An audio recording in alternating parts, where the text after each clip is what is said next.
ஜம்மு காஷ்மீரில் தீவிரவாதிகள் தாக்குதலில் வீரமரணம் அடைந்த தமிழகத்தைச் சேர்ந்த ராணுவ வீரர் மணிவண்ணனின் உடல் நாளை சொந்த கிராமத்திற்கு கொண்டு வரப்படுகிறது. திருவண்ணாமலை மாவட்டம் ஆரடியை அடுத்துள்ள தேப்பனந்தல் கிராமத்தைச் சேர்ந்த மணிவண்ணன் கடந்த 4 ஆண்டுகளாக ராணுவத்தில் பணியாற்றி வந்தார்.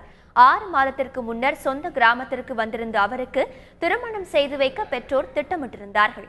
இந்நிலையில் பணி தொடர்பாக ஜம்மு காஷ்மீர் சென்ற மணிவண்ணன் அனந்தநாக் பகுதியில் நேற்று தீவிரவாதிகள் நடத்திய தாக்குதலுக்கு பலியானார். அவரது வீர மரணம் உறவினர்கள் மற்றும் சொந்த கிராம மக்களிடையே சோகத்தை ஏற்படுத்தியுள்ளது. எங்க 7 மணிக்கு 6 மணிக்குலேருந்து 7 மணி வரைக்கும் பேசிட்டோம். எங்க ஆசிபத்தில் சேர்க்கிற மணி கவலைப்படாது, நான் வந்துடுவேன். விவசாய கிழமை சொல்லி எடுத்துட்டு இருந்தோம். இன்னும் 4 நாளுக்கு அப்புறம் ஊருக்கு வரமாரு. அதங்காட்டி மாத்தா செத்துட்டாரு. தீவிரவாதிங்க சுட்டதில் அவர் செத்துட்டாரு.